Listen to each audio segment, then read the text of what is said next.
Oh, yes, I would just say that I'm a child of a circumstance and a natural very benevolent to me, and very benevolent to me. And the people around me, they have played very great role.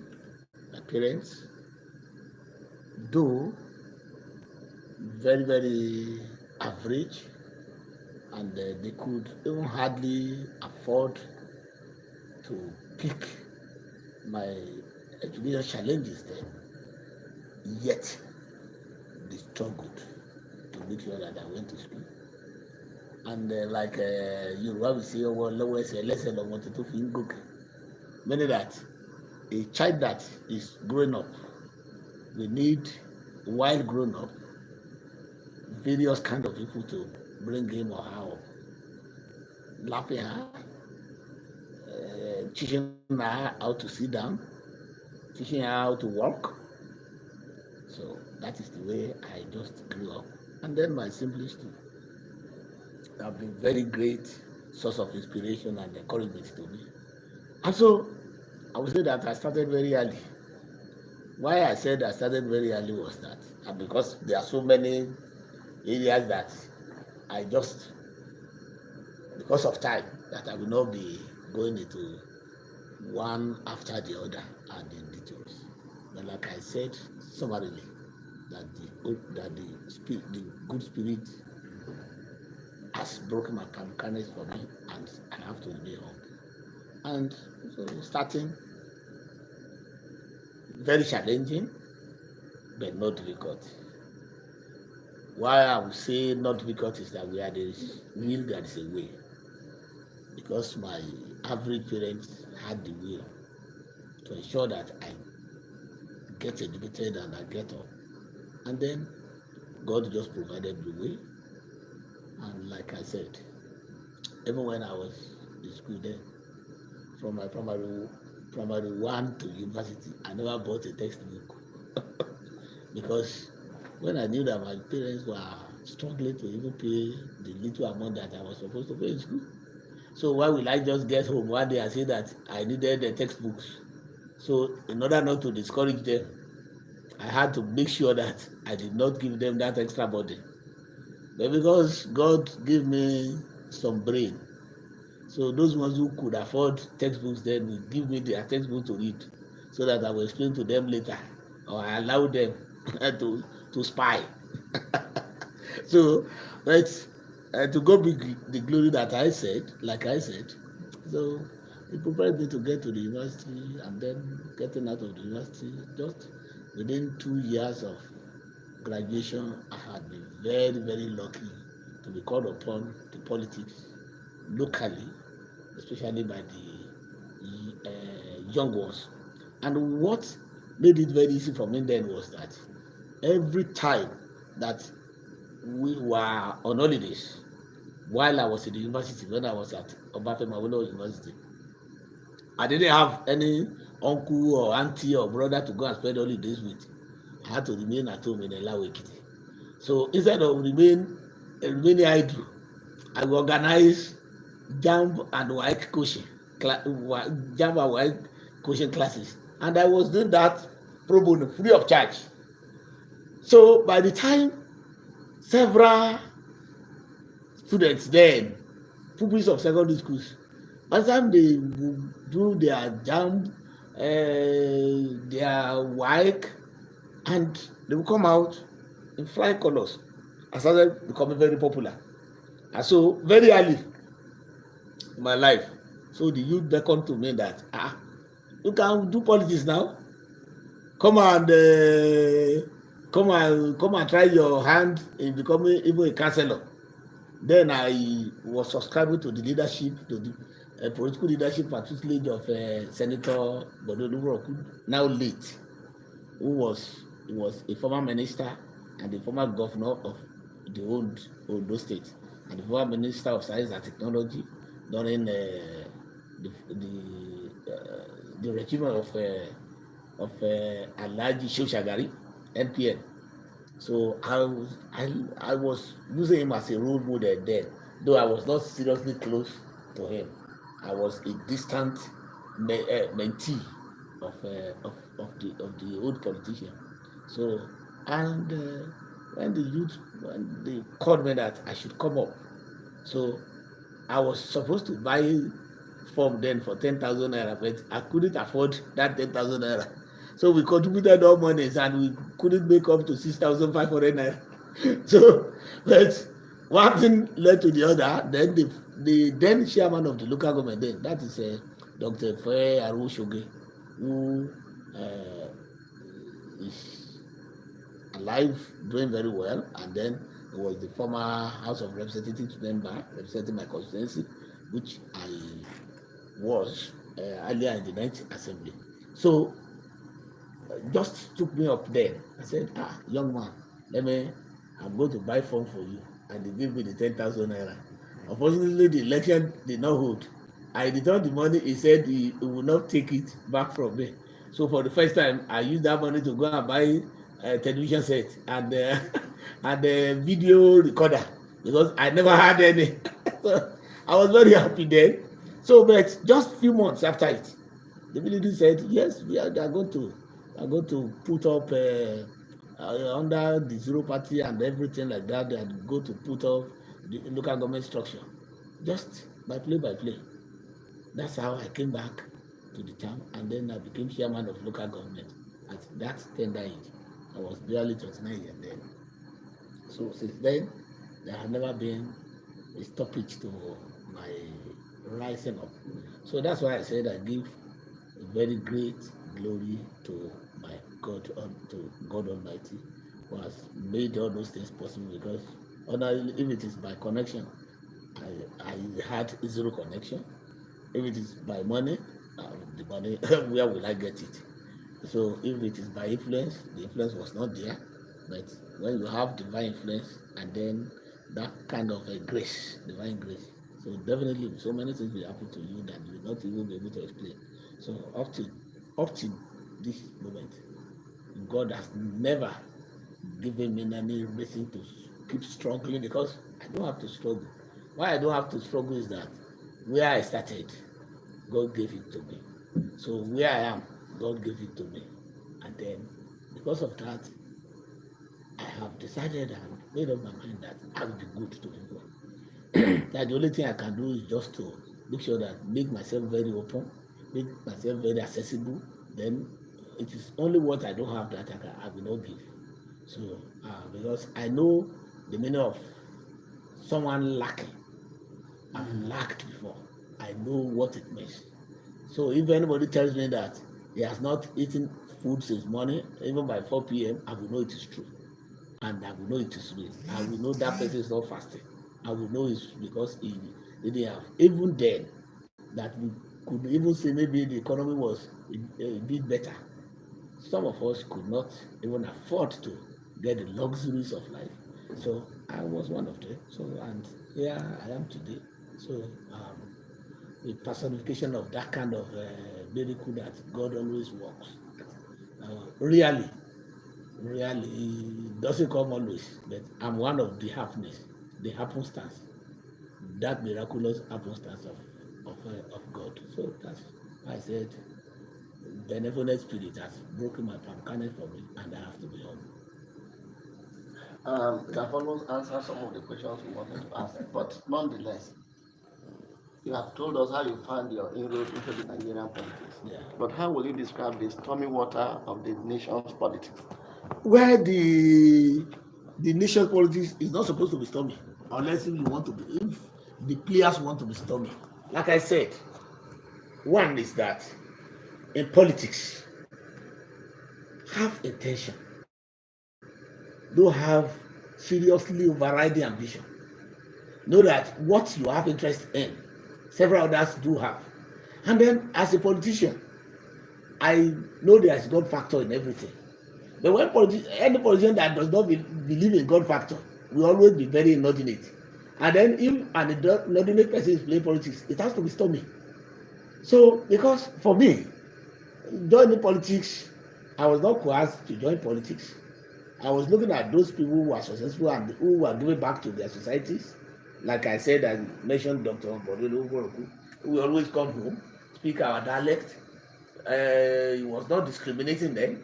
He would just sit down and in fact use a lot of adjectives, Yoruba adjectives to qualify political situation. Then I was so fascinated. So when you now find politicians who go into politics and wants to be in the offices because they want to go and contribute, because they want to do well for the people, definitely they will not be inordinate, and then politics will not be storming. Yes, contemporary politics now, you can say, is bedeviled with a lot of characters, unlike any other profession, any other business, any other human endeavor. Because if human beings are playing politics, then it is the good, the bad, the ugly that will be playing the politics. And then we have more of the bad and more of the ugly than the good. But even if we have 2 or 3, 5 the good, it is going to obliterate 100 bad and ugly. So that is the way it is. And yes, today, why politics look like that today is that it is only through politics that you can, that our society can get anything, because we are not in government, if there's no government, and then if there's not a government, especially in democracy, there must be parties. If there be parties, there will be politics. If there will be politics, there must be contestations. And then if there will be contestation, there must be conflicts. And where there is conflict, there can be storms. And where there can be storms, there can be so many occurrences that will just happen at times, either positively or negatively. That is how it is. But the long and short of it is that if we have, like I said, you want to provide water, it's through governance and it is through politics. You want to provide electricity, it's through governance and it is through politics. You want to provide good roads, health care delivery, education, and so on and so forth. It is, and all the infrastructure is through governance and it's through politics. Because I have never seen anybody or an individual who establishes his own Ministry of Water Corporation. I have never seen an individual who establishes his own Ministry of Works. So you can only do only little road to your house. So because of what I said earlier, then it means that people will go into politics either in order to preserve their own environment and make sure that their environment gets all the infrastructure and niceties that are necessary for good life. So because of that, and wherever there is concentration, like I said, at times it might be stormy. But today we have various kinds of characters in politics. Some people who see politics as end to all mess. So definitely those people, you can't just for me, I don't see them as evil politicians. I see them as hustlers. I see them as political rustlers. I see them as uh, political wanderers who are just looking for way out, just to satisfy some ends, and that ends will always be personal. So if it is not like that, if it is real that you want to enhance the good living of your people, your society, your community, your state, local government, or even in the nation, definitely you will be very temperate with it, because you know that if the people can give you the opportunity, you know what you are going to do for them, and when the people understand that you are going to do well for them, definitely they will be with you. But by and large, politics is not a dirty game. It is only if the person that is playing it is dirty that it becomes dirty. So politics is being played by people who are brilliant, who are suave, people with very impeccable characters, people who are very accessible, people who mean well for their societies. So likewise, we have the other side of it, like any other business, because even among teachers, there are lazy teachers. Even among doctors, they are quack doctors. Even among journalists, they are fake journalists. Even in journalism, there is yellow journalism. So definitely there will be yellow politics. So even in business, ones who are just for mere live for 1 night, So definitely in any endeavor that human beings undertake, there should be fake, there should be ultra lazy and ultra heredities. So that is how it is in all spheres of human endeavor. I have two questions, but I'll limit it to one. Okay. The hues and cries surrounding the nation's economy and the present, how would you react to it? Yes. And secondly, sir, the campaign from other parties to your party. Yeah. Many people are looking at it as the party may be over-bloated and it could explode. Will it explode in favor of the party or against the party? Well, let me just start from the economy side. Look, there's one thing that I want you to know, and that I want Nigerians to know about Nigeria economy. There was a time that Nigeria, that we were even buying naira with naira. That was the time our subsidy regime had already risen to about 4.7 trillion naira. That our subsidizing even dollar had already risen up to 7 trillion naira. That's almost the total amount of expedition of Nigeria at an average of about 1 trillion naira per month of federation account sharing among the 3 tiers of government.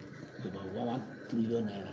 So already it means that the amount we use to service dollar and the fuel subsidy is the amount that Nigeria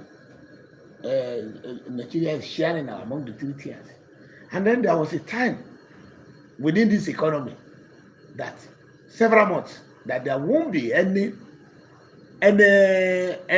funds coming from the NNPC as proceeds from export of crude oil in Nigeria. But today it's no more like that. Before it used to be about 600 naira that the 3 tiers of government will share, but today it's almost 2 trillion for the 3 tiers of government. So definitely, like I usually say, I will say, when you want to make omelette, will you not break an egg? You will break an egg. And then when there's problem in the family, maybe due to shortage in income, then there's going to be adjustment. And when adjustment is, there will be inconveniences. And that inconveniences especially will not last. When the father of the house knows that, yes, I've readjusted and I have to buckle up and I have to make sure that I bring back opulence to the family. So definitely, but this government shows that it is readjusting. And when you mention reform is not always an entertainment matter. It's not a comedy. Reform means that some things will be done that can bring momentary difficulty. And so we are experiencing the momentary difficulty. And it is going down because it's not the amount that we bought a bag of rice 4 months ago around Christmas that we are buying it now. It's not.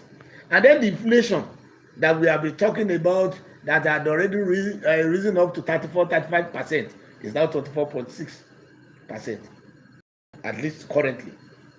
So, and then for the first time that we are hearing and we are reading it, that Nigeria has paid back a loan, the COVID loan, $3.4 billion that Nigeria has paid back. The first time we are hearing that one. So when you see all these signs, you will know that there are 30 days of good fortunes to come. That is number one. Then number two, the flip side of it is that when we talk about economy is not supposed to be a daily, is not supposed to be that we are living just daily. That, whatever we see today, let's consume everything. So tomorrow we take care of itself. So when you do economy in that wise, that tomorrow will prepare for itself, that means that country, that family will never have a future, because that tomorrow will collapse, definitely. So that was the way we were living before. That's why we tell the central bank to go and print more money. That means we want tomorrow to take care of itself. That's why the money borrowed from central bank rose from 5%, which is supposed to be statutory, to as high as 50%, which the National Assembly has already brought back again. That's why it was possible for Nigeria state to hold the central bank about 31 trillion naira. But now all those amounts have been paid back. So that's when you will know that the economy is now maintaining a good health. The economy was met at ICU when this government got there. It was an intensive care unit, living on borrowed oxygen, and that oxygen, that gas was already finishing by the time this government get there.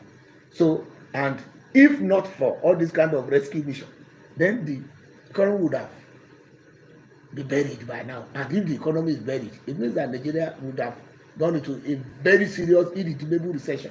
And then if it gets there, God forbid bad thing, there could be a kind of life extinction in Nigeria. So let's put it that, thank God, all the drugs that are being applied to the economy as a great patient, as a great national patient, is now working on it. Is now working on the economy, and then the recovery is coming up. Then the other side about APC, when some people say, oh, maybe APC is trying to force one party state. I said, look, politics is a game of numbers. There have never been any rule, any law, either constitutional or any statute in Nigeria that forbids anybody from belonging to any party of his or her choice. There's none. That put apart. Then APC is not negotiating with PDP or Labour Party as an entity. It is individuals that are joining APC. It's not PDP that is joining APC. It's not Labour that is joining APC. It's not NNPP that is joining APC. It's not ADC that is joining APC. It is individuals that are joining APC. And you cannot stop individuals from going to the party where they think there is progress. That's another side to it. Then the general side to it is that, how would there be implosion? There can be only implosion where the leadership is not well granted. Commission of APC started from AD. Commission of APC started from AD. AC, ACN, before coming up. CPC started from ANPP then, before going into CPC, before joining ACN. Then we have the new PDP. Then we have maybe a few elements from APGA. So those legacy parties that pay their dues in the sphere of politics in Nigeria, they have had the experience. And you knew that when we were in ADACACN, Bola Ahmed Tinubu, our president, was our leader. Then it was not managing ACACN then for himself because he wanted to be president. He never contested for an election. That's why when you see a politician who contests in every election, who contests for every position, that person cannot be taken as someone whose party will not implode if they have so many people in that party. Because they will be ruled by ambition, not by intention, not by interest. But that of Bola Ahmed Tinubu, when it was in ACACN, in AD, he never signified his intention to contest. The only time he contested, or 2 times he contested before now, he became a senator. He contested once and became senator once.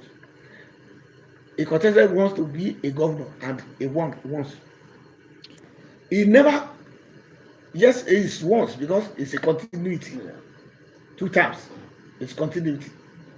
He never signified his intention that he wanted to be a president.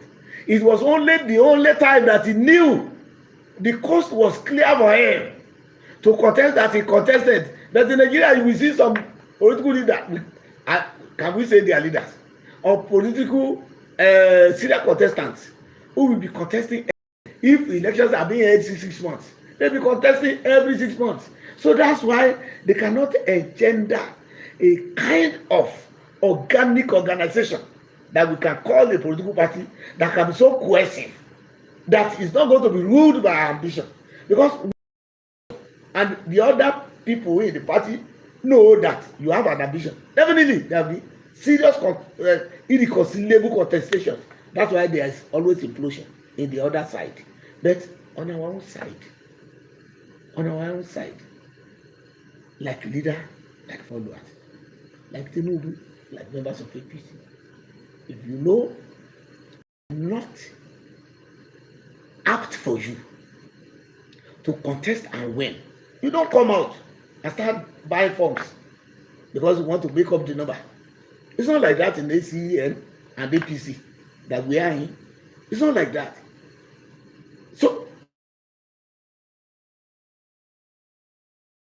when people are joining us, they have seen these examples, seen a very, very organic leadership that holds their own peace.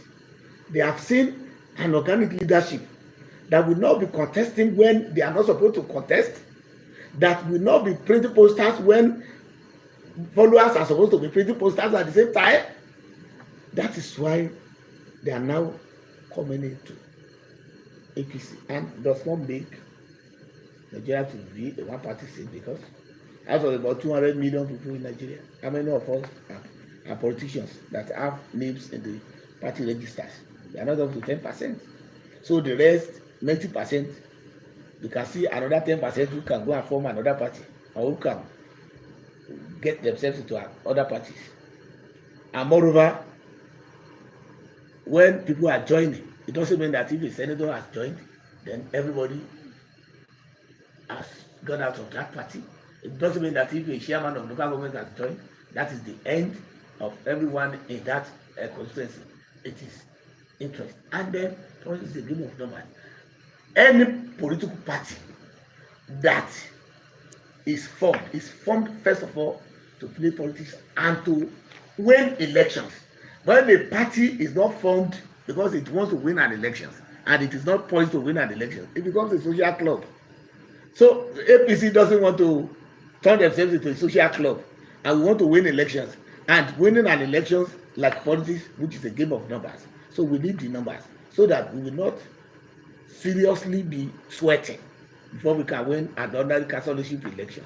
So if others don't know how to attract people because they lack political character, so definitely we cannot blame APC for the misfortune of whichever other party. And moreover, some of these parties, like the Labour, is just an SPV.